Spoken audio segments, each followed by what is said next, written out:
आज पहली बार भारत सरकार ने एक विज्ञापन जारी करके कहा है कि सरकारी नीति बनाने के लिए वह अफसरों की बगैर किसी परीक्षा के नियुक्ति करेगी। विज्ञापन में साफ लिखा है कि ये अफसर निजी क्षेत्र या विदेशी कंपनियों से भी हो सकते हैं। इन नियुक्तियों में SC, ST, OBC, PH आरक्षण समेत किसी संवैधानिक नियमों का पालन नहीं होगा। यह विज्ञापन कई अखबारों में आज छपा है। टाइम्स ऑफ इंडिया के दिल्ली एडिशन में आप इसे पेज 11 पर देख सकते हैं। इसे आप सरकारी नौकरियों में आरक्षण की समाप्ति की दिशा में अब तक का सबसे बड़ा कदम मान सकते हैं। यह जो हो रहा है वह आज तक कभी नहीं हुआ है। विज्ञापन में क्या है? विज्ञापन बता रहा है कि केंद्र सरकार नीतियां बनाने वाले पद यानी ज्वाइंट सेक्रेटरी के 10 पोस्ट सीधे भरेगी। इसके लिए कोई परीक्षा नहीं होगी। ये पद 10 मंत्रालयों को चलाएंगे। ऐसा करके सरकार संविधान के कई अनुच्छेदों का सीधा उल्लंघन कर रही है। अनुच्छेद 15(4) का यह सीधा उल्लंघन है, जिसमें प्रावधान है कि सरकार वंचितों के लिए विशेष प्रावधान करेगी। अनुच्छेद 16(4) में लिखा है कि सरकार के किसी भी स्तर पर अगर वंचित समुदायों के लोग पर्याप्त संख्या में नहीं है तो उन्हें आरक्षण दिया जाएगा।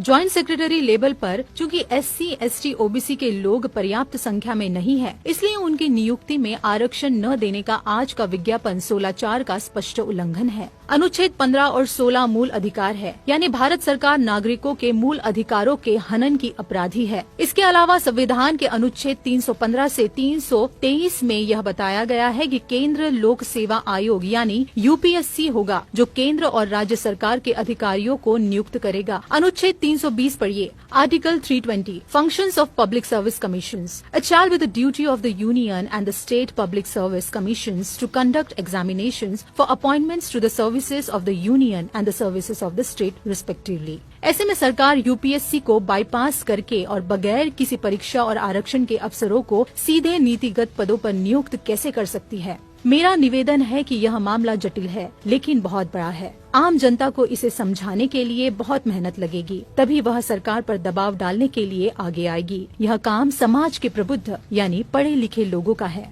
कृपया संविधान को बचाइए, आरक्षण अपने आप बच जाएगा। अगर आज सरकार ज्वाइंट सेक्रेटरी की नियुक्ति बिना परीक्षा और बिना आरक्षण के कर ले गई, तो आगे चलकर क्या हो सकता है, आप इसकी कल्पना कर सकते हैं। बीजेपी RSS आरक्षण खत्म करने की घोषणा कभी नहीं करेगी। वह ऐसा ही शातिर तरीके से आरक्षण को बेअसर कर देगी। फिर आपको भी लगेगा कि आरक्षण से कुछ होता तो है नहीं। इसके बाद की कहानी आप समझते ही हैं।